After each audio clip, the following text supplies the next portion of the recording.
Okay जी। Screen नजर आ रहा है सबको? ये अच्छा जी, तो हमारा जो टॉपिक है दैट इज पार्टिकल फिजिक्स। इसके दो पोर्शंस हैं, ठीक है ना। एक में हम एटम्स वगैरह के बारे में बात करेंगे, रेडियो एक्टिव डिके के बारे में बात करेंगे, and the other one would be the fundamental particles. वो नई चीज़ होगी आपके लिए।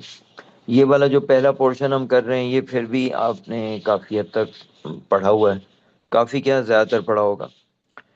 ओके जी। देखिए जी, सबसे पहले क्या है डेफिनेशन ऑफ रेडियो एक्टिविटी के, ठीक है। तो व्हाट इज रेडियो एक्टिविटी या रेडियो एक्टिविटी के कि इट इज ए स्पॉन्टेनियस, ठीक है ना। ये स्पॉन्टेनियस एंड रैंडम डिके। किस चीज का, ये जरूरी लिखना है, अनस्टेबल न्यूक्लियस। कोई भी न्यूक्लियस डिके नहीं होता, सो अनस्टेबल होना जरूरी है, ठीक है।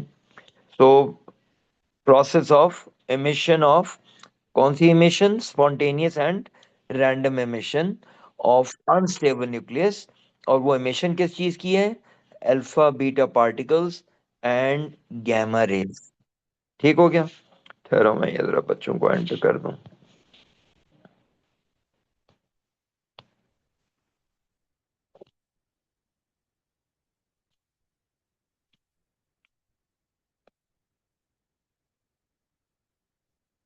अच्छा जी। तो रेडियो एक्टिव डिके समझ में आया कि क्या चीज है कि जब आपका एक स्टेबल अनस्टेबल न्यूक्लियस स्प्लिट हो रहा है, वो स्प्लिट किस तरह हो रहा है कि मतलब डिके करना उसको कह रहे हैं। और वो किस चीज में डिके हो रहा है कि by emitting alpha beta particles, gamma rays, और साथ में कोई एक नया एलिमेंट बन जाता है जिसको हम डॉटर न्यूक्लियस कहते हैं, ठीक है। अच्छा जी, अब स्पॉन्टेनियस और रैंडम का मतलब क्या है। By spontaneous decay we mean कि यहाँ पे जो इमिशन है, इट इज नॉट अफेक्टेड, ये इंपॉर्टेंट चीज है, not affected by external conditions. अब एक्सटर्नल कंडीशन से मुराद टेम्परेचर, प्रेशर, डेंसिटी, इस तरह की चीजें, ठीक है। तो वो आपसे इस तरह का पूछ सकता है कि बताओ स्पॉन्टेनियस डिके का मतलब क्या है। ठीक हो गया। सिमिलरली रैंडम डिके का मतलब क्या है कि हम कहते हैं रेडियो एक्टिव डिके रैंडम है, मतलब कि उसकी प्रोबेबिलिटी जो है वो तो कांस्टेंट है, लेकिन हम एग्जैक्टली exactly प्रिडिक्ट नहीं कर सकते कि when is it going to decay and how much will it decay. समझ आई बात? तो ये दोनों चीजें इंपॉर्टेंट है, आपको याद होनी चाहिए। ठीक हो गया। यहां तक कोई मसले बताए, बेसिक डेफिनेशन समझ में आ गई है एवरीवन? Yes sir. अच्छा जी, चलिए आगे चलते हैं।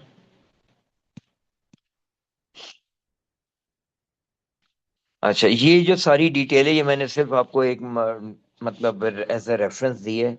ये पार्ट्स पूरे आपको नहीं पढ़ने की जरूरत है। अब वो पूछेगा नहीं डिटेल, पता हो बहुत अच्छी बात है, ठीक है ना। तो what are the detectors, radiation किस किस चीज से डिटेक्ट करते हैं, तो आपको आइडेंटिफाई करना आना चाहिए। One is the GM tube, Geiger and molar. ठहरो यार, मैं ये जरा बच्चों को एंटर कर दूं।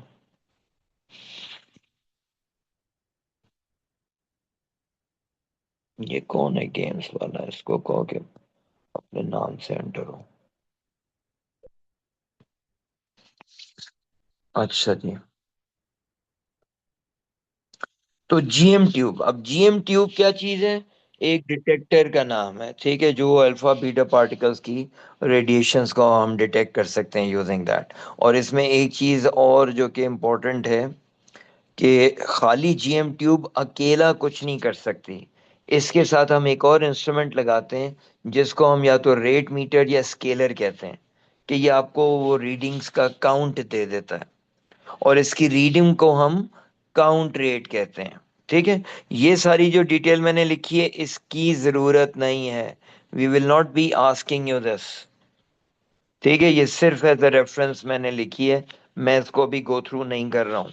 ओके, ठीक है। This is in real life how does it look like, कि आपने अगर यहाँ पे एक रेडियो एक्टिव सोर्स है, ये जीएम ट्यूब को हम लगा देते हैं, ये चीज है रेट मीटर। तो यहाँ ये जो स्क्रीन है ये वाला, इस स्क्रीन के ऊपर नंबर्स आ जाते हैं, हाउ मेनी काउंट्स पर सेकेंड या हाउ मेनी काउंट्स पर मिनट। ठीक हो गया? तो this is how it looks like. वरना हम अगर इम्तिहान में वैसे बना रहे होंगे खुद, तो हम सिंपली इस तरह करके बना देंगे कि well this is a GM tube और उसके साथ एक रेट मीटर लगा हुआ है। This is how we will draw. ठीक है ना, हमें इससे ज्यादा बनाने की जरूरत नहीं होगी। ठीक हो गया? अच्छा जी, आगे चलते हैं। एक सेकेंड।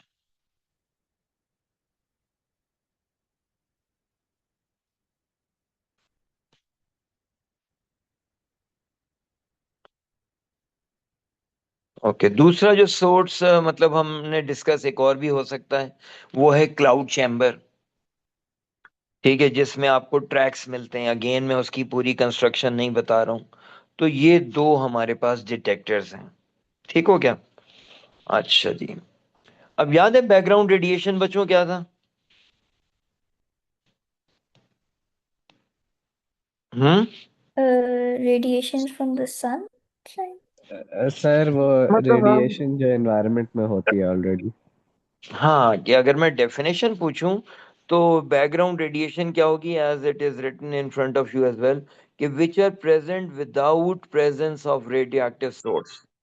कि कमरे में हम मौजूद हैं, ठीक है, वहां पे रेडियो एक्टिव सोर्स अभी नहीं है, हमने जीएम ट्यूब रखी हुई है along with the detector rate meter, तो हमें वो जीएम ट्यूब और रेट मीटर कोई रीडिंग दे रहा है।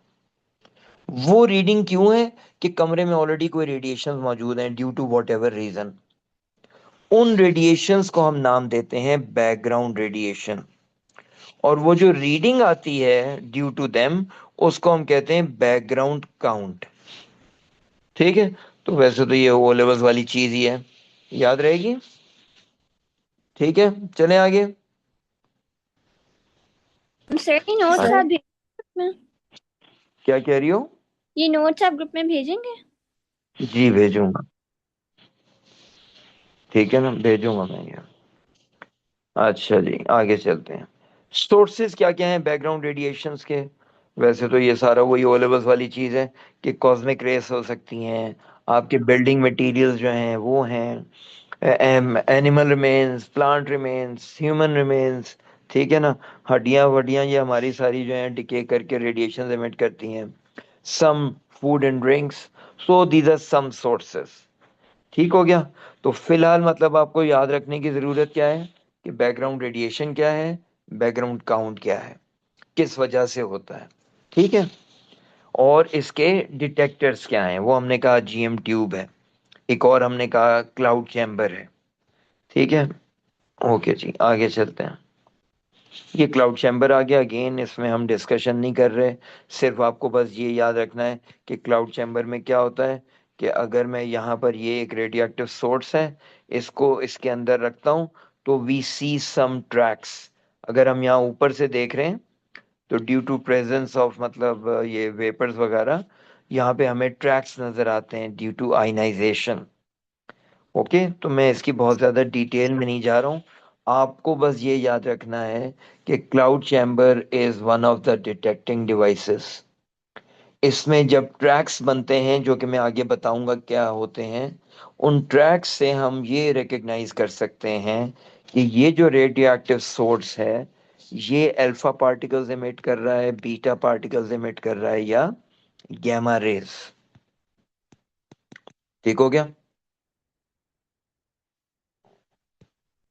चले बच्चों, यहाँ तक क्लियर है? सर हमने यस सर। इन पार्टिकल्स की लेंथ याद करनी होगी कि कौन से पैटर्न फॉर्म करते हैं कौन सा पार्टिकल। जी, मैं अभी लिखवाऊंगा भी। अच्छा। ठीक है ना? हाँ जी। Length as such you mean penetration अगर कहना चाह रहे हो तुम? मतलब ये कितना दूर ट्रैवल करता है, जैसे कि गैमा हाँ ज्यादा बिल्कुल, करता है उसको अल्फा हाँ, थोड़ा। सही सही, बिल्कुल आपको याद करना होगा, जस्ट लाइक ओ लेवल्स। ठीक है। अच्छा जी, ये अब अल्फा बीटा गामा की हम कुछ प्रॉपर्टीज हैं जो डिस्कस करने जा रहे हैं, अगेन ओ लेवल्स वाली चीज। सो नंबर वन, ये शायद ऊपर का तुम लोगों को नजर नहीं आ रहा हो, जरा ऊपर चला गया ज्यादा। पहला वाला अल्फा है, दूसरा कॉलम इज फॉर बीटा, और तीसरा तो खैर नजर आ रहा है गैमा रेज। ठीक है। तो इनका सिंबल क्या है, नोटेशन रिप्रेजेंट किस तरह करते हैं, आइदर वी राइट α 2 4 या हीलियम।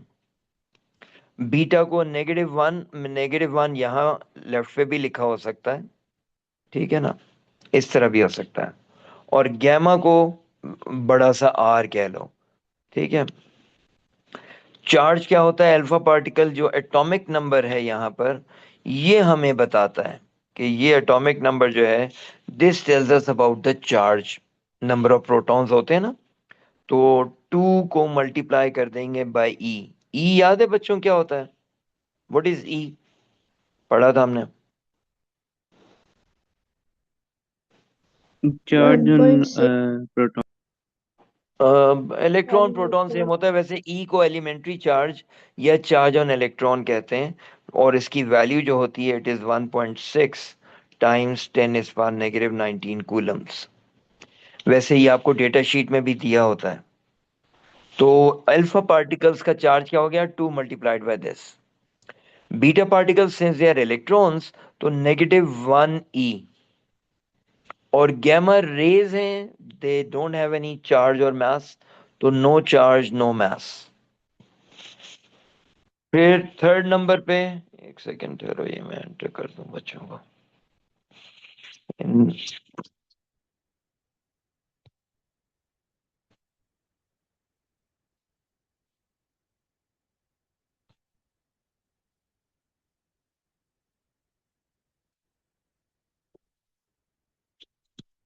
अच्छा जी, थर्ड नंबर पे देखो, what we have is nature.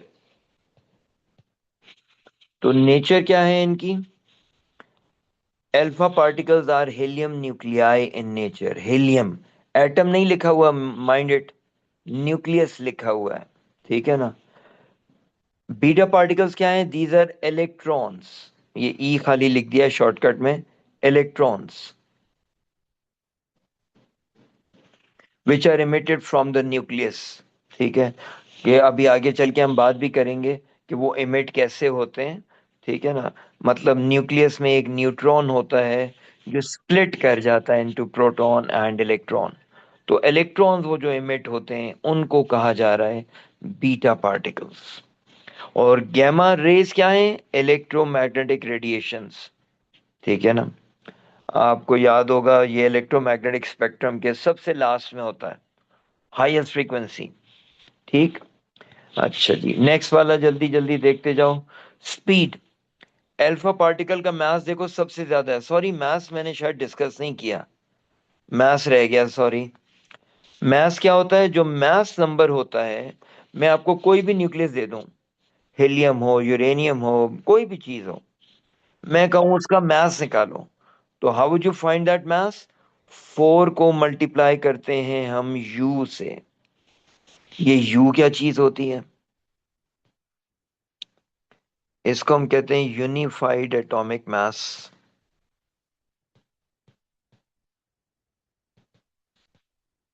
Chemistry में भी पढ़ा होगा।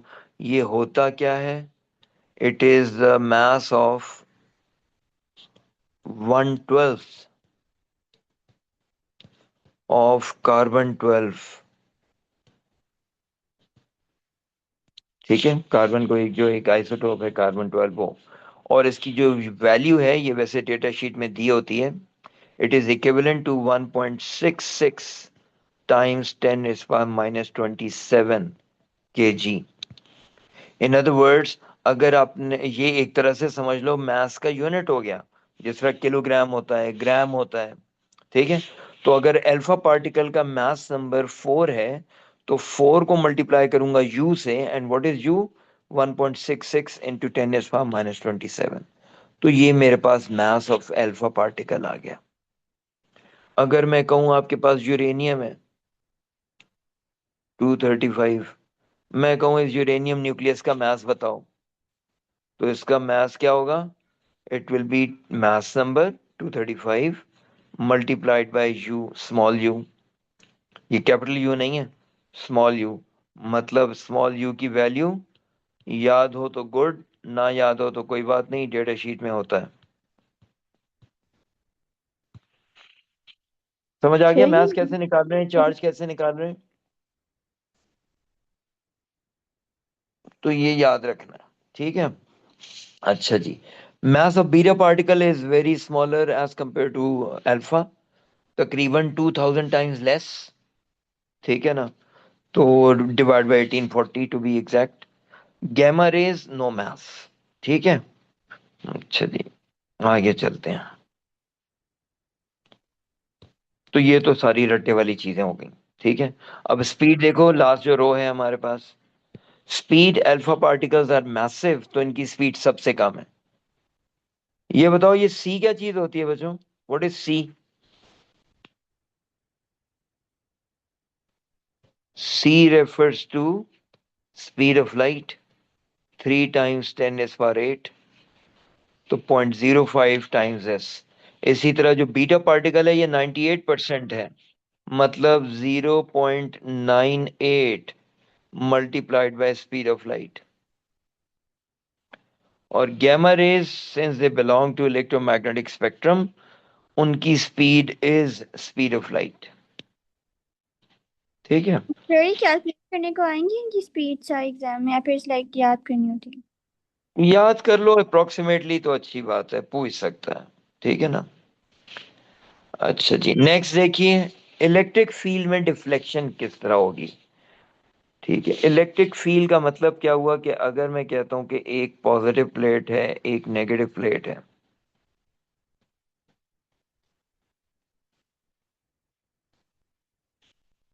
एंड हमारे पास ये एक अल्फा पार्टिकल है जो एंटर हो रहा है, तो अब आपको ये याद होना चाहिए कि यार अल्फा पार्टिकल क्या है, it is a positively charge particle. तो अब पॉजिटिव चार्ज पार्टिकल जो है वो किस तरफ फोर्स एक्सपीरियंस करेगा when it enters between the two plates, जिसको हम इलेक्ट्रिक फील्ड कह रहे हैं, कि ये ऊपर की तरफ बेंड हो जाएगा। और जैसे ये यहाँ पर पहुंचेगा जहां प्लेट्स खत्म हो रही हैं, इससे आगे it will go straight, no deflection. तो हम आपसे ये डिफ्लेक्शन बनाने को कह सकते हैं कि बनाकर दिखाओ, ठीक है, आसान है। सिमिलरली अगर मैं कहूं कि बीटा पार्टिकल्स का बनाकर दिखाओ, तो बीटा पार्टिकल्स पे चार्ज क्या होता है? सर ये आप कहीं पे बना रहे हैं? हाँ, ये नजर नहीं आ रहा? नो सर सर, नजर स्लाइड नहीं सर। ओ खैर, बड़ी जल्दी तुम लोगों ने बोला है। अच्छा, होल्ड ऑन, एक सेकेंड।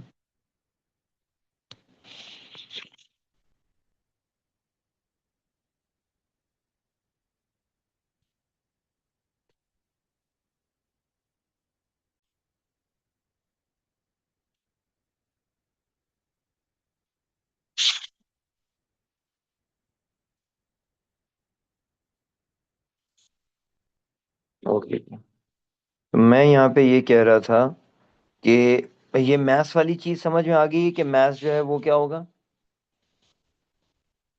हम्म, कि मैथ्स कैसे निकाल रहे हैं हम। Yes sir. Yes sir. अच्छा, ओके, तो वंस अगेन के हम ये कह रहे हैं कि एटॉमिक नंबर हमें बताता है चार्ज के बारे में, मास नंबर बताता है हमें मास के बारे में। एग्जाम्पल मैं आपको दे रहा था कि मैं अगर आपको एक यूरेनियम न्यूक्लियस देता हूँ 92 235 या कुछ भी, और मैं तुम लोगों से कहूँ कि इसका चार्ज और इसका मास बताओ, तो इसका मास मैं निकाल सकता हूँ कि बाय सेइंग कि mass number multiplied by you.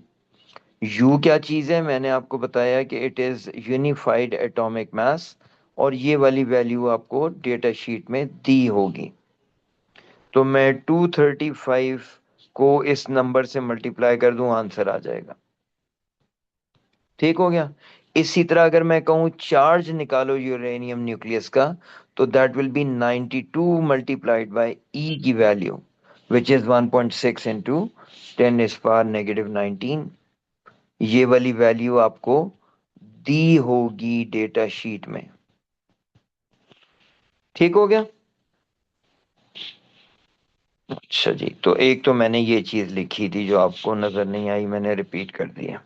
अच्छा, लेट्स मूव डाउन।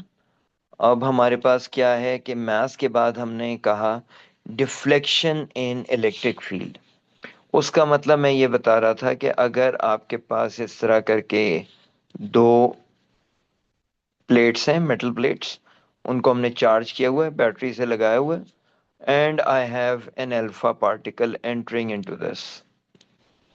अब अल्फा पार्टिकल मतलब पॉजिटिव चार्ज।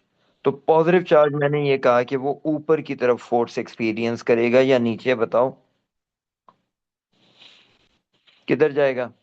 सर नीचे की तरफ। नीचे, नीचे की तरफ। एंड जहां ये प्लेट्स खत्म होंगी उससे आगे बिल्कुल स्ट्रेट चला जाएगा। ठीक हो गया। अच्छा, फिर अगर मैं कहता हूँ बीटा पार्टिकल बनाओ, तो बीटा पार्टिकल आपको पता होना ऑपोजिट चाहिए कि यार रिफ्लेक्शन हो। नेगेटिव है। नेगेटिव का मतलब वो अपवर्ड्स डिफ्लेक्ट होगा, और इसका डिफ्लेक्शन जो है वो कंपैरेटिवली ज्यादा होगी, since it is more light. ठीक है, तो बीटा की डिफ्लेक्शन ज्यादा, अल्फा की कम। एंड इफ आई से कि यार गैमा रेस का बताओ, वो क्या होगा? सर वो स्ट्रेट जाएगी कि उसके ऊपर चार्ज वो नहीं। स्ट्रेट चली जाएंगी, नो डिफ्लेक्शन, क्योंकि उसके ऊपर कोई चार्ज नहीं होता। ठीक है, तो हम आपको ये डायग्राम बनाने को दे सकते हैं। ये बताओ अल्फा पार्टिकल किधर डिफ्लेक्ट होगा, बीटा, गैमा। ठीक हो गया। चलिए, नेक्स्ट इज आयनाइजेशन पावर। ठीक है, कि कितनी तोड़फोड़ कर सकता है वो, इलेक्ट्रॉन्स को नॉक ऑफ करने के प्रोसेस को कह रहे हैं ना आयनाइजेशन। तो alpha particle being more massive, वो यहां पर उसकी आयनाइजेशन सबसे ज्यादा है, बीटा की कम, और गैमा की बहुत कम, नेग्लिजिबल। ठीक हो गया। तो ये आपको याद रखना है कि कौन सा ज्यादा आयनाइज करता है। ठीक हो गया।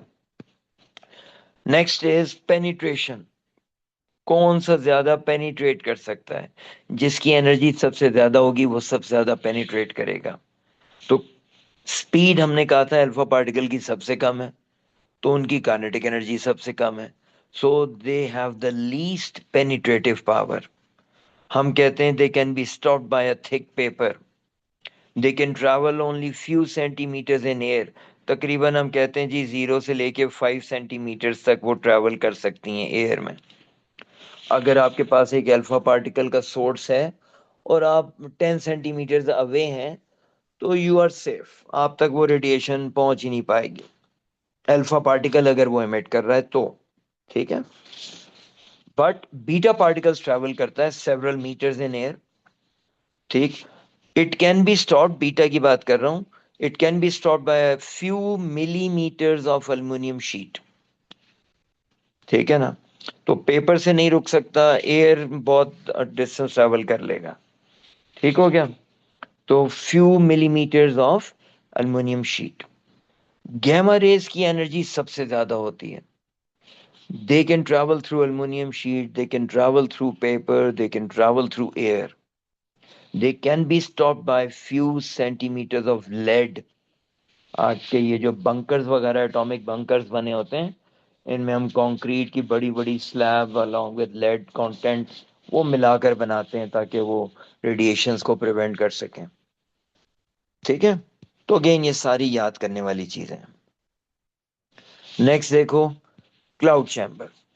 क्लाउड चैम्बर में हमने आपको शुरू में बताया था कि वो क्या दिखाता है, ट्रैक्स। तो इमेजिन करो कि ये आपके पास, ये बना भी लेना, ये रेडियो एक्टिव सोर्स है जो अल्फा पार्टिकल इमिट कर रहा है, इमेजिन करो। ठीक है, तो आप क्लाउड चैम्बर में अगर ऊपर से यहां से देख रहे हैं, तो हमें क्या नजर आएगा, हमें जब ये अल्फा पार्टिकल्स वो ड्राई आइस और वेपर्स में से गुजरेगी तो वो आयनाइज करेगी, तो हमें वो लाइनें नजर आएंगी, जिस तरह एरोबिक शोज में होता है, जहाज ऊपर से जाता है लाइन नजर आ रही होती है जहां जहां वो जा रहा है, उस तरह आपको ट्रैक्स नजर आते हैं। तो उन ट्रैक्स की प्रॉपर्टी हमें पता होनी चाहिए। वो क्या है कि tracks formed are straight, thick and short. ठीक है, यहां लिखे भी हुए thick, straight and short.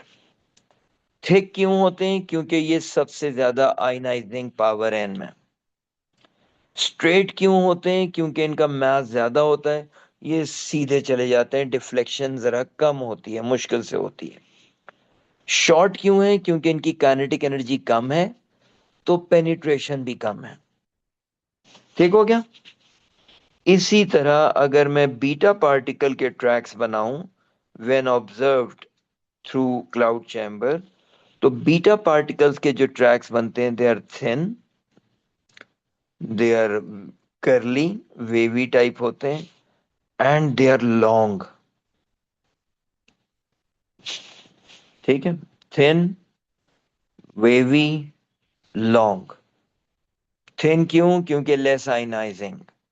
Wavy क्यों? Less mass, easily deflected. Long क्यों? More penetration due to high energy. ठीक है। फिर इसी तरह अगर गैमा रेज की हम बात करते हैं, तो गैमा रेज दे हार्डली आयनाइज, मतलब कहीं कहीं आपको इक्का दुक्का वो आयनाइजेशन हो जाएगी, डॉट्स नजर आ जाएंगे। ठीक है ना, अदरवाइज पूरी कोई लाइनें नहीं बनेंगी, just like alpha and beta. ठीक हो गया। तो ये ट्रैक्स के बारे में हो सर गया। जी बोलिए। सर गैमा रेस की लेंथ की क्यों नहीं बात की हुई? इसकी स्पीड भी तो ज्यादा होती बेटा ये तो एयर में चलते ही चले जाते हैं, ये तो लेड आएगा तो रुकेगा। है। ठीक है ओके। ना। इसलिए वैसे हमने लेड का कहा था कि हाँ, few centimetres of lead can stop gamma. अच्छा जी, लास्ट वन देखो, effect on photographic film. Photographic film क्या होती है? वो जो आप एक्सरे वगैरह आपने देखा होगा, या कैमरे के अंदर पुराने वाले जो होते हैं उनके अंदर एक रील पड़ी होती है, तो ग्रेश सी होती है, तो उसको हम कहते हैं फोटोग्राफिक फिल्म। उसकी प्रॉपर्टी होती है कि जब भी ये सारी अल्फा बीटा गैमा फॉल करेंगी, वो उस जगह से डार्क हो जाती है। लेकिन अब जब अल्फा बीटा गैमा तीनों का एक ही काम है, डार्क कर देंगी, तो फोटोग्राफिक फिल्म को देखकर हमें एग्जैक्टली पता नहीं चलेगा कि ये कौन सी रेडिएशन यहां आई हैं। ठीक है ना। उसके साथ हम एक काम और करते हैं, हम यूज करते हैं मैग्नेटिक फील्ड्स। अब ये थोड़ा सा रिकॉल करो, ओ लेवल्स वाला, हम ब्रीफली डिस्कस करेंगे इसको अभी। मैग्नेटिक फील्ड में क्या होता है? इमेजिन करो कि आपके पास ये एक मैग्नेटिक फील्ड है। याद है ये एक्स और डॉट बनाते थे ओ लेवल्स में, ये एक्स क्या होता है कुछ? Anyone remembers?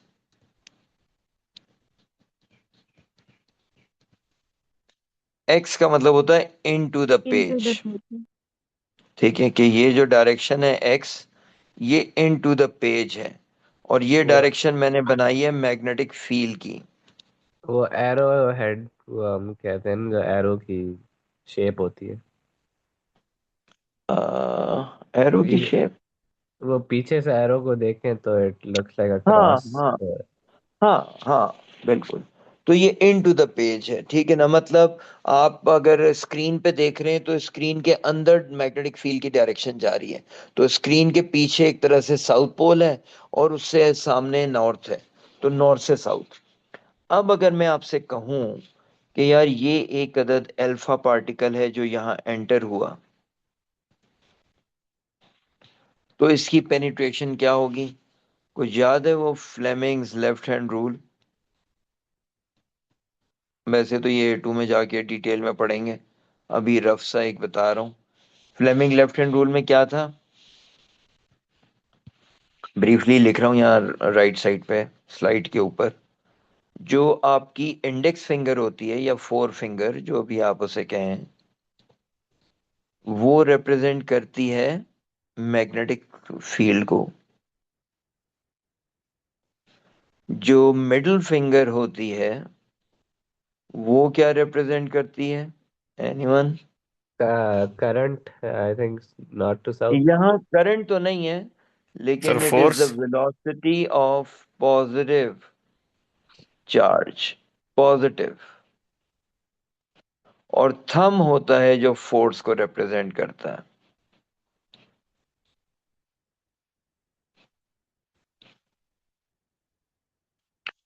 ठीक है, अब यहाँ पर अप्लाई कीजिए।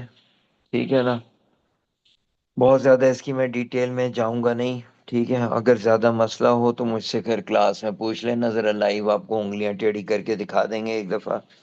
बट फिलहाल के लिए तो जरा अपना अप्लाई करो। Four finger is magnetic field, तो इनटू द पेपर स्क्रीन के अंदर आपकी फोर फिंगर। अल्फा पार्टिकल की वेलोसिटी इज वर्टिकली अपवर्ड्स, तो मिडिल तो finger should left. Be vertically upwards. तो लेफ्ट पर आनी चाहिए आपकी ये, मतलब ये deflection would be towards the left, और जहां मैग्नेटिक फील्ड खत्म हुई वहां से आगे स्ट्रेट। इसी तरह अगर मैं बीटा पार्टिकल्स बनाऊं वो उल्टे हो जाएंगे, और उनकी डिफ्लेक्शन वुड बी मोर। और गैमा रेस क्या होंगी बताओ, गैस करो। No deflection. नो डिफ्लेक्शन, बिल्कुल सही। तो they will be going straight. ठीक है जी, समझ में आ गई ये डिफ्लेक्शन वाली चीज। तो ये प्रॉपर्टीज हैं कुछ जो हमने अभी डिस्कस की, अल्फा बीटा एंड गैमा की। ठीक है, थोड़ी बहुत याद करनी है। ज्यादातर वैसे वही है ओ लेवल्स वाली, ज्यादातर क्या मेरे ख्याल से सारी, इजंट इट, ये सारी आपने पढ़ी होंगी ओ लेवल्स में भी। सर अच्छा आप जी। डायग्राम बनाए, इसके लिए आपको कैसे पता चला कि जो अल्फा पार्टिकल्स है वो लेफ्ट पे रिफ्लेक्ट हो गए राइट पे? मरी मैडम, मैं तुम्हें क्लास में लाइव और दिखा दूंगा अगर तुम्हें प्रॉब्लम हो रही है ना ये रूल लगाने में, फ्लेमिंग्स लेफ्ट हैंड रूल। ये मैंने यहाँ पर ये अप्लाई किया है, जो आपके ये सामने लिखा ना राइट हैंड साइड पे ये वाली चीज, जी इसको सर। अप्लाई किया है। ओके सर, ठीक। ठीक है, अच्छा जी। चल आगे चलता हूँ। तो ये तो हो गई कुछ प्रॉपर्टीज जो हमें याद करनी होंगी। अब आते हैं अनदर थिंग जो अगेन बड़ी सिंपल सी है, आपको पता है, एल्फा स्कैटरिंग एक्सपेरिमेंट। एक सेकंड, यहाँ कौन आया हुआ था?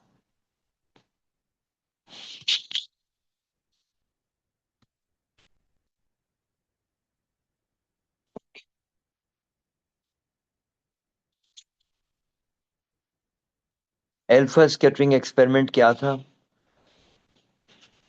कुछ याद है किसी को?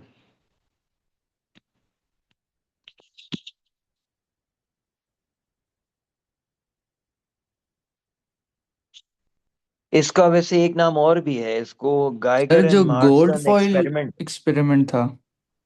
गोल्ड फॉइल वाला भी था, हम यहाँ पर खैर उसके, बिल्कुल उसको गोल्ड फॉइल एक्सपेरिमेंट भी कहते हैं, गाइगर एंड मार्सन एक्सपेरिमेंट भी कहते हैं, after the name of the two scientist. ठीक है ना, आइंस्टाइन के स्टूडेंट थे ये दोनों जिन्होंने एक्सपेरिमेंट किया। एनीवेज, अल्फा स्कैटरिंग का मकसद क्या था कि उस टाइम पर it was not revealed properly कि what is the structure of an atom. ठीक है, तो इस एक्सपेरिमेंट से उन्होंने स्ट्रक्चर ऑफ एटम को मतलब बताया कि क्या है। ओके, न्यूक्लियस के बारे में बताया कि क्या है, उसका साइज क्या है, और इस तरह की चीजें। तो this was the basic purpose. Apparatus ये एक थ्री डायमेंशनल फिगर है।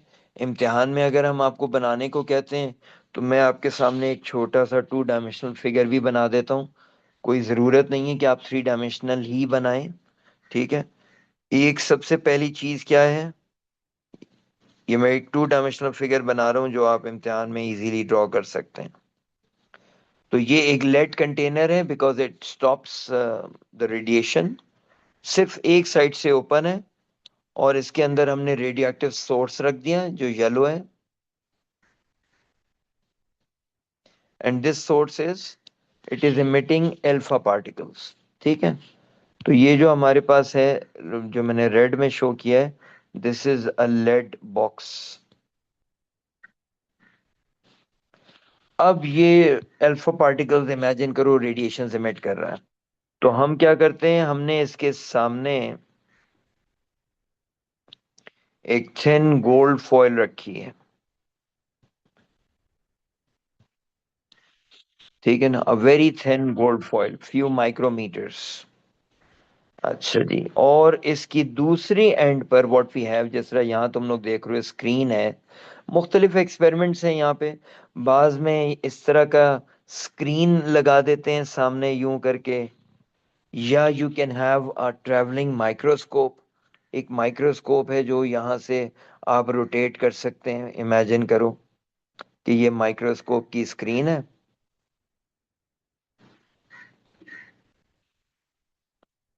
और इसकी स्क्रीन को हम कोट कर देते हैं विद अ फ्लोरेसेंट मटेरियल। तो ये आपका रोटेटेबल माइक्रोस्कोप भी हो सकता है। या तो माइक्रोस्कोप लिख दो, या जिस तरह का यहाँ स्क्रीन बना हुआ है ना पूरी ये डायरेक्शन में, ये भी कर सकते हैं। Fluorescent screen, that is important. ये स्क्रीन कौन सा है? फ्लोरेसेंट। ठीक है, अच्छा जी, तो ये तो हो गया एपरेटस। अब ऑब्जर्वेशन क्या थी, ये वैसे लिखी हुई है, मैं अभी सिर्फ बता दूं फिर दिखा दूंगा तुम लोगों को। ऑब्जर्वेशन क्या थी कि उन्होंने ये देखा कि जब यहां से रेडिएशंस ने पास किया गोल्ड फॉइल को, देन व्हाट हैपेंड, जो ज्यादातर हमारे पास पार्टिकल्स से दे वेंट स्ट्रेट।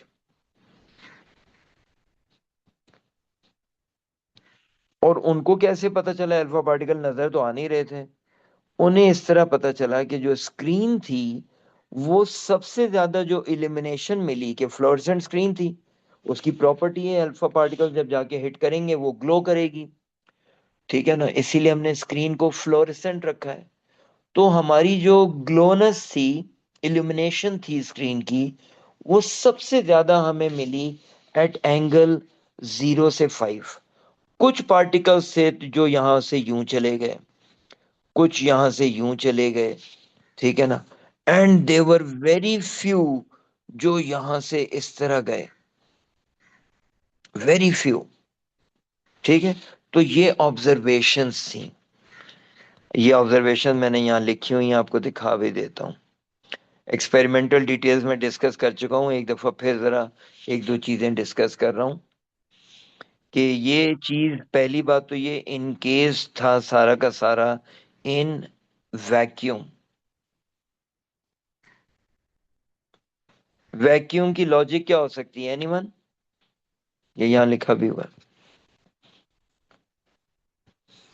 कि अगर वैक्यूम नहीं होगा तो एयर में हमने डिस्कस कर चुके हैं कि alpha particle they can travel only few centimetres, तो वो तो रुक जाएंगे।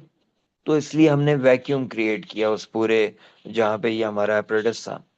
ठीक है, देन गोल्ड फॉइल क्यों ली, कोई और मेटल क्यों नहीं ले लिया? गोल्ड बहुत स्ट्रांग होता है, स्ट्रेंथ ज्यादा होती है, उसको थिन शीट्स में बनाया जा सकता है तोड़े बगैर। ठीक है ना, और जिस तरह मैंने पहले भी बताया था कि thickness is around few micrometres. ठीक है, तो बहुत थिन शीट्स में बना सकते हैं, एक बात। दूसरी बात, थिन शीट्स में बनाने का फायदा क्या होता है कि alpha particles can go through it, वरना तो रुक जाएंगे। ठीक हो गया। फ्लोरेसेंट स्क्रीन नेक्स्ट चीज है, वो मैं बता चुका हूं कि उसका मकसद क्या है। ठीक है, अच्छा जी। और रोटेटेबल था यहाँ पर। एक चीज और अगर यहाँ लिखी नहीं हुई तो मैं लिखवा दूंगा, हाँ यहाँ लिखी हुई है, फाइन। कि अल्फा पार्टिकल्स उन्होंने क्यों चूज किए, बीटा क्यों नहीं चूज कर लिए? अल्फा पार्टिकल चूज ना करने की वजह ये थी, नंबर वन, कि दे आर मैसिव, उनकी डिफ्लेक्शन इतने आराम से नहीं होती। ठीक है ना, जो इलेक्ट्रॉन्स मौजूद हैं गोल्ड फॉइल के एटम्स में, उनसे वो डिफ्लेक्ट नहीं होंगे। ठीक है ना, अनदर इंपॉर्टेंट थिंग वाज कि अल्फा पार्टिकल्स जब इमिट होते हैं उनकी एनर्जी कांस्टेंट होती है सारों की। ठीक है, बीटा पार्टिकल जो इमिट होते हैं उनकी सबकी काइनेटिक एनर्जी सेम नहीं होती, किसी की ज्यादा किसी की कम, ये हम आगे चल के और पढ़ेंगे डिटेल में जरा।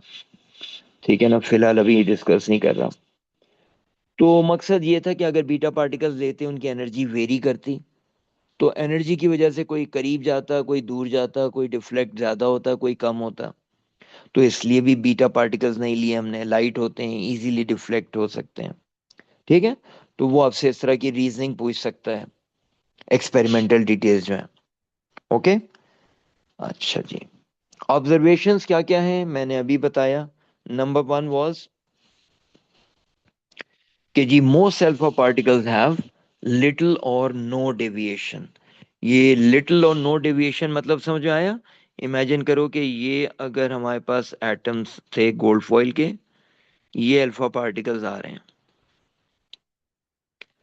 इनके ये ओरिजिनल पाथ था, तो या तो सारे बिल्कुल सीधे चले गए, या अगर डिफ्लेक्शन हुई तो इस ओरिजिनल पाथ से यूं कह लो हुई। तो ये जो एंगल है इसकी हम बात कर रहे हैं कि दिस एंगल वॉज अराउंड 0 से 10 डिग्रीज के अंदर अंदर। तो ज्यादातर जो अल्फा पार्टिकल्स थे वो या तो बिल्कुल स्ट्रेट गए या बहुत थोड़ी सी डिफ्लेक्शन हुई। ठीक है ना। और वो अल्फा पार्टिकल नजर नहीं आ रहे, नजर क्या आया आपको स्क्रीन के ऊपर? Illumination, flashes of light. फिर दूसरी ऑब्जर्वेशन क्या थी कि जी अल्फा पार्टिकल्स कुछ ऐसे थे जो 10 डिग्री से ज्यादा और 90 डिग्री से कम डिफ्लेक्शन हुई। फिर तीसरी ऑब्जर्वेशन थी very few alpha particles, very few, 1 out of many thousands. मुख्तलिफ बुक्स में मुख्तलिफ है, बाज़ जगह 10,000 है, बाज़ जगह 8,000 है, बाज़ जगह 20 है। मकसद बताने का ये है कि 1 out of several thousand particles was deflected at angle greater than 90 degrees। मकसद कहने का ये है कि बहुत ही कम अल्फा पार्टिकल्स जो थे they were seen to be deflected at larger angles। तो ये मैंने अभी बताई ऑब्जर्वेशन, ये कंक्लूजन नहीं है, ख्याल रखिएगा। कभी वो आपसे ऑब्जर्वेशन पूछेगा, कभी वो आपसे कंक्लूजन पूछेगा। तो ये ऑब्जर्वेशन है कि नजर क्या आया स्क्रीन के ऊपर, फ्लैशेस ऑफ लाइट नजर आई। ठीक है ना। उनका एंगल हम देख सकते हैं, उनकी फ्लैशेस देख सकते हैं। वहां से कंक्लूजन उन्होंने क्या निकाला वो देखो, ये इंपॉर्टेंट है बहुत।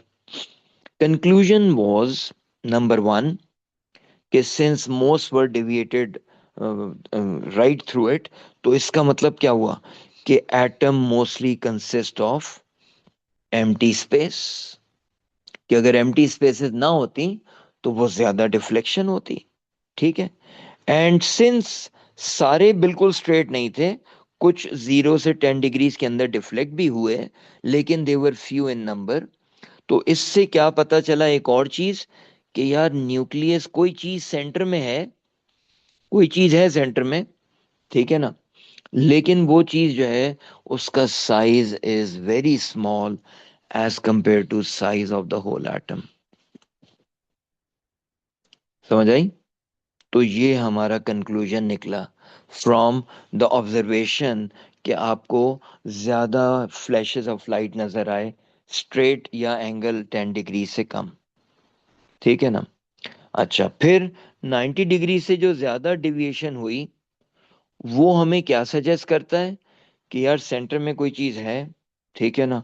लेकिन उसकी स्पेस कम है। ठीक है। तो इसका मतलब क्या हुआ कि मोस्ट ऑफ द मास जो था वो है उधर सेंटर में ही। मतलब डेंसिटी जो है, जिसको हम मास ओवर वॉल्यूम कहते हैं, डेंसिटी अगर वॉल्यूम बहुत कम है न्यूक्लियस का तो उसकी डेंसिटी ज्यादा है, कंसंट्रेटेड है, मैसिव है। ठीक है ना। और बाकी क्योंकि सारे का सारा एम्प्टी है, तो इसका मतलब है मेजर जो आपका मास है एटम का, that lies with in this central thing जिसको उन्होंने न्यूक्लियस कहा। ठीक है। The third and the last conclusion is कि जी न्यूक्लियस का चार्ज वही है जो अल्फा पार्टिकल्स का है। वाई? कि जी वो अल्फा पार्टिकल्स, ये इमेजिन करो ये न्यूक्लियस है, तो अल्फा पार्टिकल्स जब यहां पर आए तो देवर रिपेल्ड, टक्कर नहीं हुई, रिपल्शन हुई, विच सजेस्ट कि यार ये भी पॉजिटिव है तो ये भी पॉजिटिव होगा, तभी उसने डिफ्लेक्शन की। वरना अगर ये वाला अल्फा पार्टिकल जो और थोड़ा सा दूर था, वो बजाय यहाँ जाने के वो यूं अट्रैक्शन होती, विच वॉज नॉट ऑब्जर्व। ठीक है। समझ आ गई बात? तो ये आपको कंक्लूजन्स याद होने चाहिए। एनी क्वेश्चन यहाँ तक? वैसे तो बड़ा बेसिक है, वही ओ लेवल्स वाली चीज है, कोई हमने नई चीज आज नहीं पढ़ी है। यहाँ तक बताओ, एनी प्रॉब्लम? No sir. अच्छा। अच्छा। एक चीज ये अगेन याद करने वाली है, ये याद है पहले चैप्टर में मैंने स्टार्ट किया था एक चीज, एस्टिमेशन ऑफ फिजिकल क्वांटिटीज। तो मुख्तलिफ चीजों की आपको यहाँ पर पता होनी चाहिए कि क्या क्या वैल्यूज हैं। तो यहाँ पर हम जो वैल्यू आपको दे रहे हैं वो क्या है, diameter of nucleus, it goes somewhere around 10⁻⁻14 से -15 मीटर्स, ठीक है ना। और एटम का जो डायमीटर है -9 से -10। मतलब ये समझ लो इस तरह करके कि ये अगर एटम है, ये न्यूक्लियस है, तो ये हमने आपको बता दिया कि this is the diameter of an atom. ये याद करनी होंगी वैल्यूज, पूछ सकता है वो। So this is around 10⁻⁻14 -15। और ये चीज हमने आपको बता दी कि well this is the whole atom. तो ये चीज जो है दिस इज अराउंड 10⁻⁹ -10 मीटर्स, ठीक है। तो ये एस्टिमेशन वाली लिस्ट में अपनी ऐड कर लेना, ठीक है। मैंने कहा था ना एक लिस्ट बनाते जाओ, उसमें ऐड करते जाओ। अच्छा जी, आगे चलते हैं। ये जो सारी कहानी अभी हमने डिस्कशन किया, अगर मैं इसको ग्राफ की फॉर्म में लिखूं तो it will be something like this, कि what is on Y axis, ये एन जो है ये रिप्रेजेंट कर रहा है the number of alpha particles या फ्लैशेस सीन, ठीक है ना, रीचिंग द स्क्रीन। तो जीरो से लेके, अब एक्स एक्सेस को अगर देखो ये जीरो है, यहाँ पे ये हमारे पास ये जो चीज है, इसको अगर मैं यहाँ नीचे कर लूँ ऐसे, सो दिस इज अप्रोक्सीमेटली 10। तो कैन यू सी के majority of the number of particles वो 10 डिग्रीज के अंदर अंदर है। फिर जैसे जैसे हम इधर जा रहे हैं कि अच्छा जी ये 90 डिग्री आ गया और ये 170 180 आ गया, तो the number of particles reaching the screen eight 90 बहुत कम हो गए, और 180 पे तो बिल्कुल ही कम हो गए, यहाँ पे इस तरह करके। तो ये लेफ्ट साइड पे इसीलिए है कि मतलब ये अगर आपका ये गोल्ड फॉयल है, ये सोर्स है, तो इस तरफ भी जा सकता है, इधर भी जा सकता है, यूं भी जा सकता है और यूं भी जा सकता है।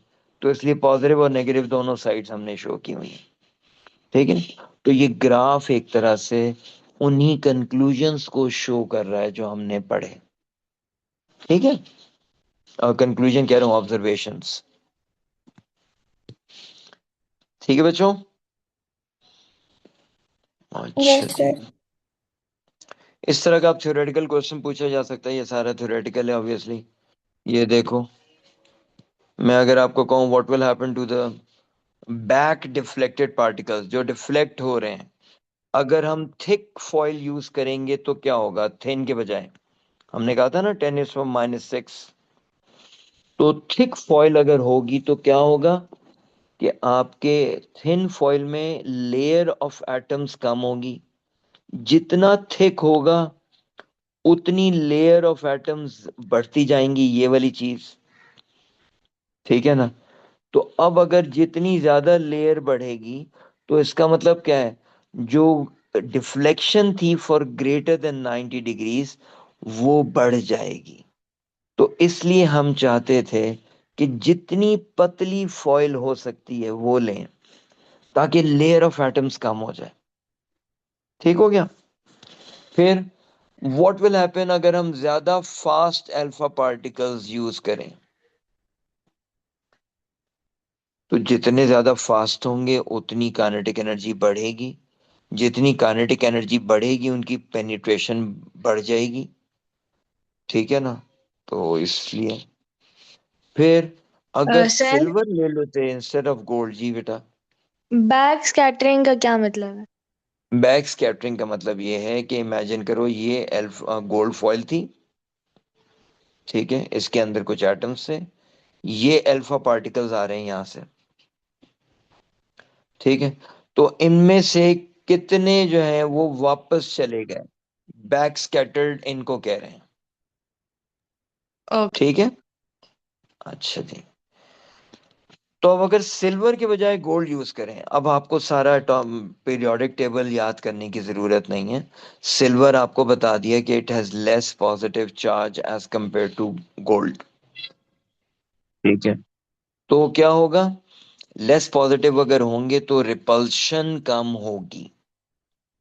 ठीक है ना, कि ये जो डिफ्लेक्शन है वो कम होगी। तो इसलिए हमने गोल्ड लिया कि उसका जो न्यूक्लियस है it will be more positively charge as compare to silver. तो उसके रिपल्सिव फोर्सेस स्ट्रांग होंगे। ठीक हो गया, क्लियर?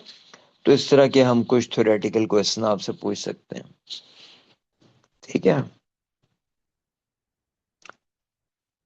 अच्छा जी, चलो आगे। थक तो नहीं गए हैं बच्चों? सर अच्छा, मेरा एक सवाल था कि आपने आखिरी क्लास में वेव स्टार्ट करवाया था, तो अब हम क्या पढ़ेंगे? वेव्स पढ़ेंगे या बस पार्टिकल फिजिक्स स्टार्ट कर दी हमने? नहीं नहीं, क्लास में मैं वेव्स ही कराऊंगा। ठीक है ना, ये एक बिल्कुल यार थ्योरी बेसिक बच्चों वाली थी, ओ लेवल्स वाली, मैंने इसलिए अभी आपके साथ कर लिया, आसान सा टॉपिक है। नहीं, ठीक है जी ना? ठीक है सर, फिर ये आप भेजेंगे ना ये वाले नोट्स ग्रुप जी में? जी जी जी बिल्कुल, वरना मैं इतनी जल्दी जल्दी स्लाइड चेंज ना करता। I would have okay waited for sir. You to write it down. मैं ये अभी आपको भेज दूंगा थोड़ी देर में ही, क्लास खत्म होने के फौरन बाद। ठीक है, अच्छा जी, चले आगे चलते हैं। ये मैं स्किप कर रहा हूँ कि न्यूक्लियॉन नंबर क्या होता है, प्रोटॉन नंबर क्या होता है, ये तो आप सबको पता है। ठीक है ना, मैं डायरेक्ट आऊंगा न्यूक्लियर रिएक्शंस के ऊपर। ठीक है, कि जब ये अल्फा बीटा पार्टिकल्स डिके होते हैं, इमिट होते हैं, तो व्हाट एक्चुअली हैपेंस। ठीक है, अब इसमें ये देखो कि हम ये कहते हैं कि ये एक अनस्टेबल न्यूक्लियस था। ठीक है, अनस्टेबल न्यूक्लियस था, फॉर एग्जांपल यूरेनियम है या कोई भी इस तरह की चीज है। अब अगर ये डिके हो रहा है तो व्हाट एक्चुअली हैपेंस, इसको हम पेरेंट एलिमेंट भी कहते हैं। जो अनस्टेबल होता है, जो डिके करता है, इसको हम कहते हैं पेरेंट एलिमेंट। तो पेरेंट एलिमेंट क्या होता है, जब वो डिके करता है तो it forms a new element, जिसको हम कहते हैं डॉटर एलिमेंट। पहली बात, ये कंपैरेटिवली स्टेबल होता है as compare to parent element. And in addition to this, क्या और चीज एमिट होती है, कि हमारे पास या तो अल्फा पार्टिकल एमिट होता है या बीटा, और उसके साथ gamma rays. Along with this some energy is released. ठीक है, तो ये एक बेसिक प्रोसेस है जो होता है जब भी हमारे पास एक रेडियो एक्टिव एलिमेंट मौजूद होता है, एक अनस्टेबल न्यूक्लियस होता है। ठीक है, अब कभी अल्फा पार्टिकल्स एमिट होते हैं, कभी बीटा होते हैं, कभी गैमा होते हैं, कभी एक दो मिलकर होते हैं, कभी तीनों होते हैं। ठीक है, तो हम उसको डिस्कस करने जा रहे हैं कि क्या होगा। फॉर एग्जाम्पल पहला वाला अल्फा डिके। ठीक है, अल्फा डिके में क्या होता है कि आपका ये इमेजिन करो, this is the parent nucleus जो ओरिजिनल था। अब अगर एक अल्फा पार्टिकल एमिट हो रहा है, तो कीप इन माइंड ये जितने भी न्यूक्लियर रिएक्शंस हम पढ़ रहे हैं, ये आखिर में लिखा भी हुआ है आपके लिए, जितने भी न्यूक्लियर रिएक्शंस हैं इन सब में what happens, the following quantities are conserved. ओहो, ये वाली क्वांटिटीज क्या क्या, proton number, nucleon number, momentum. ठीक है ना, शुरू में पढ़ा था ना चैप्टर में, और मास एनर्जी कंबाइंड। ठीक है, ये अब मैं बारी बारी चीज करता हूं। अब for example alpha particle emit हुआ, प्रोटॉन नंबर हम कह रहे हैं कंजर्व हो रहा है। कंजर्व होने का मतलब जो लेफ्ट हैंड साइड और राइट हैंड साइड पे एटॉमिक नंबर्स हैं या प्रोटॉन नंबर हैं वो सेम होने चाहिए। जिस तरह केमिस्ट्री में आप बैलेंसिंग इक्वेशंस करते हैं, तो लेफ्ट साइड पे देखो Z है atomic number, this must be equal to, ये नहीं पता आपको, इमेजिन करें this is X, you don't know this. आपको अल्फा पार्टिकल याद होना चाहिए, either we write alpha particle as helium, या रिमेंबर हमने लिखा था अल्फा 24, दो में से कोई एक, ये याद होना चाहिए। तो अल्फा पार्टिकल के मुझे पता है एटॉमिक नंबर 2 है, दूसरा जो एलिमेंट बन रहा है उसका नहीं पता। तो this is how we get कि अच्छा जी Z-2 आ गया। तो हमें ये पता चल गया कि वो जो डॉटर एलिमेंट बना resulting due to alpha decay, उसका atomic number will reduce by 2। ठीक है। इसी तरह हम मास नंबर या न्यूक्लियॉन नंबर को अगर देखें, उसमें क्या है, अब न्यूक्लियॉन नंबर x का जो है वो a है, इक्वल्स, अब a-4 इमेजिन करो, आपको नहीं पता, मैं इसे y कह देता हूं। तो y प्लस हीलियम इज 4, ये याद होना चाहिए हीलियम। तो y आ गया a-4। तो ये एक दूसरा कंक्लूजन हो गया कि जब भी एक अल्फा पार्टिकल डिके होगा, एमिट होगा, तो क्या होगा, जो डॉटर एलिमेंट बनेगा उसका nucleon number will reduce by 4, ताकि ओवरऑल बैलेंस हो जाए। ठीक है। And in addition to this हम कहते हैं कि यहाँ पर एनर्जी रिलीज हो रही है। ये जो एनर्जी रिलीज होती है, ये एनर्जी क्यों रिलीज होती है, वैसे तो A2 में जाके आप जरा ज्यादा डिटेल में पढ़ेंगे। The energy released is actually due to the difference in mass. It is due to the difference in mass जो आपके लेफ्ट साइड और राइट साइड पर हैं उनमें। ठीक है ना। Most of the times the mass on the reactant side is greater than mass of the products. तो ये जो डिफरेंस है हमेशा, ये difference according to Einstein mass energy equation, ये हमेशा कन्वर्ट होता है इनटू एनर्जी। और आइंस्टाइन ने ये बताया, ये हम आगे जाके A2 में ज्यादा बात करेंगे, कि वो एनर्जी जो है वो यहां से आती है, mc², where what is this delta m thing, ये है डिफरेंस इन मास जिसकी बात कर रहे हैं हम। और c is speed of light. मकसद कहने का ये, हम खैर इसकी न्यूमेरिकल्स में बहुत ज्यादा नहीं पढ़ेंगे, ये A2 में आएगा, लेकिन थ्योरी वाइज आपको ये पता होना चाहिए कि ये जो एनर्जी रिलीज होती है, ये जो है ड्यू टू डिफरेंस इन मास होता है on reactants and product side. ठीक हो गया। तो एक चीज ये याद होनी चाहिए। दूसरी चीज, proton number, neutron number, momentum, mass energy combined are all conserved. तीसरी चीज आपको ये याद होनी चाहिए कि अच्छा जी, एक अल्फा पार्टिकल अगर एमिट होगा तो atomic number will be reduce by 2, mass number will be reduce by 4। ठीक है। फॉर एग्जांपल मैं आपको इस तरह का सवाल दे सकता हूं, लेट्स सी, एक सेकेंड।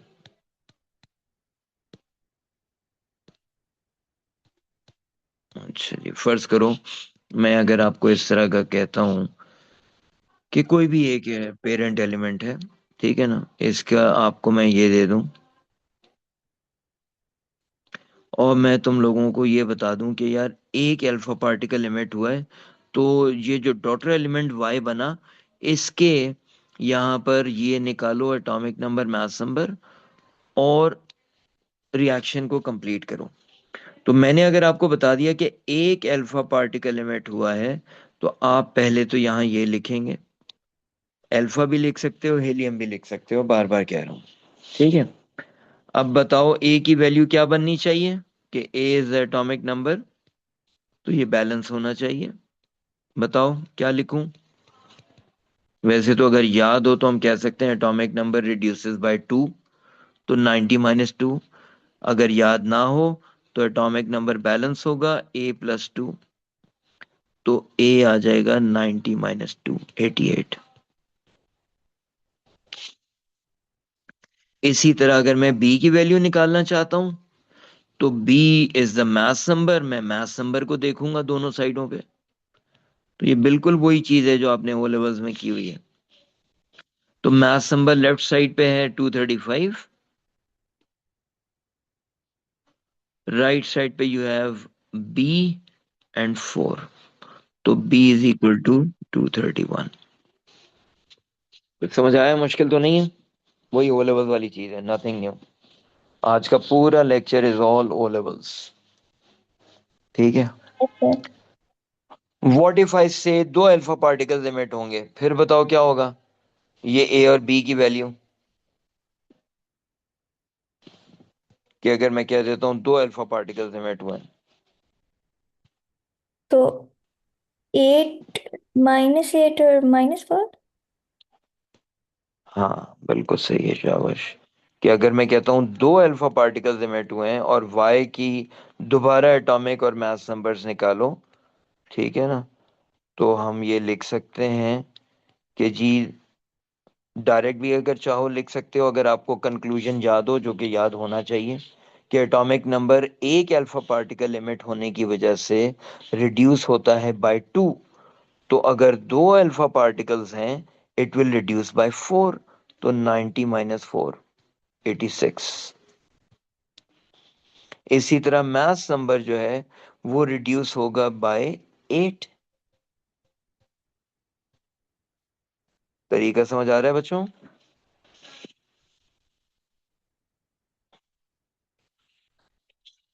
अच्छा जी। अब देखो बीटा पार्टिकल। बीटा पार्टिकल याद होना चाहिए, लिखते कैसे हैं हमने डिस्कस किया था, नोटेशन है -10। तो अगर एक पेरेंट एलिमेंट है, एक अल्फा बीटा पार्टिकल इमिट कर रहा है, तो what will be the value of atomic and mass number? Mass number तो है सेम, क्योंकि बीटा पार्टिकल का कोई मास नंबर तो होता नहीं है, इलेक्ट्रॉन है। ठीक है। तो वैसे अगर लिखना चाहें तो लिख सकते हैं कि A इज इक्वल टू, इसको अगर मैं x कह रहा हूं और इसको y कह रहा हूं, तो x+0। तो x is equal to A, no change. अगर मैं एटॉमिक नंबर की बात करूं, तो लेफ्ट साइड पे I have Z, right hand side पे क्या है? y, जो कि नहीं मालूम, प्लस -1 है। Beta is electron, -1। वो माइनस इलेक्ट्रॉन को रिप्रेजेंट कर रहा है, कि ये प्रोटॉन नहीं है, इलेक्ट्रॉन है। तो मेरे पास इक्वेशन क्या बन गई? Z+1, कि ऐड हो गया। ठीक है ना, प्रोटॉन नंबर बढ़ गया। और वो कैसे बढ़ गया? होता ये है, बीटा पार्टिकल्स जब एमिट होते हैं, कि एक न्यूट्रॉन जो होता है न्यूक्लियस के अंदर, वो स्प्लिट करता है इनटू डिफरेंट पार्टिकल्स। ठीक है ना, वो क्या होते हैं? एक होता है प्रोटॉन, एक होता है electron which is emitted as beta particles, और दूसरा एक पार्टिकल और होता है विच इज एंटी न्यूट्रिनो। ये हम आगे जाके पढ़ेंगे भी। ठीक है ना, एंटी न्यूट्रिनो, न्यूट्रिनो डिपेंड करता है कि बीटा पार्टिकल कौन से हैं। ये खैर और डिटेल हम आगे जाके पढ़ेंगे। ये एक नई चीज होगी जो आपने ओ लेवल्स में नहीं पढ़ी हुई। तो मकसद ये है कि यहाँ पर ये जो प्रोटॉन है, ये तो न्यूक्लियस के अंदर रहता है। ये जो है beta particle, this is emitted as beta particles, ये इलेक्ट्रॉन जो है। ठीक है। तो इसीलिए हम कहते हैं कि एक प्रोटॉन बढ़ गया न्यूक्लियस के अंदर, तो Z+1 इसलिए हो गया, कि पहले अगर 3 थे, अब 3+1 4 हो गए। समझ आई बात बच्चों?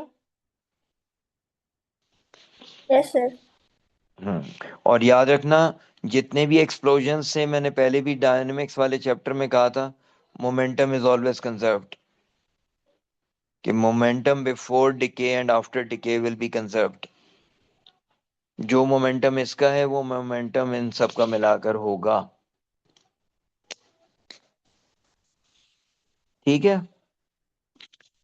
तो ये हमारे पास कुछ आ गया, ये एक समरी हो गई जो आपके लिए यहाँ पे लिख दी है, ताकि ये जो अभी हमने रिएक्शंस की बात की है, ये आपके पास सामने आ गया। ठीक है। इसको जरा देख लेना। डोंट गेट, मतलब वो परेशान मत हो जाना। ये जो न्यूट्रिनो, एंटी न्यूट्रिनो लिखा है मैंने, इसकी हम बात करेंगे आगे जाकर नेक्स्ट पार्ट में। ठीक है। गैमा रेज, क्योंकि रेज हैं, तो इसमें देखो कोई चेंज नहीं आता एटॉमिक नंबर में, ना मास नंबर में। सिर्फ क्या होता है कि एक अनस्टेबल पेरेंट एलिमेंट जो होता है, ठीक है, स्टार लगा देते हैं, अनस्टेबिलिटी को शो कर रहा है, वो रेडिएशंस एमिट करके स्टेबल बन जाता है, लेकिन element remains as it is.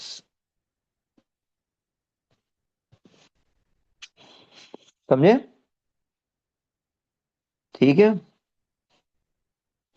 तो नो चेंज, कोई नया एलिमेंट नहीं बनता, ठीक है ना, कोई और पार्टिकल एमिट नहीं होता, ठीक सर है ना। न्यूक्लाइड क्या होते हैं?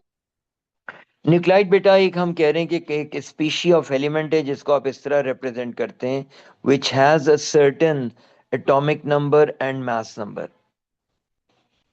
जिस तरह आप लिखते हैं ना 1H2, तो ये एक एलिमेंट है of certain atomic number and mass number, और उसको लिखने का तरीका ये है जिसको हम न्यूक्लाइड रिप्रेजेंटेशन कहते हैं, ठीक है। बाकी चीजें पता है, न्यूक्लियॉन नंबर, एटॉमिक नंबर, या ये भी बताऊं?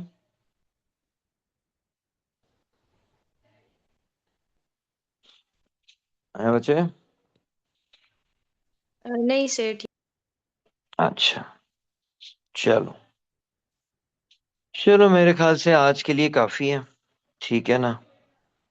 तो इसको फिर वी विल कंटिन्यू, ये जरा मैं आप लोगों को भेज भी दूंगा ये, ठीक है।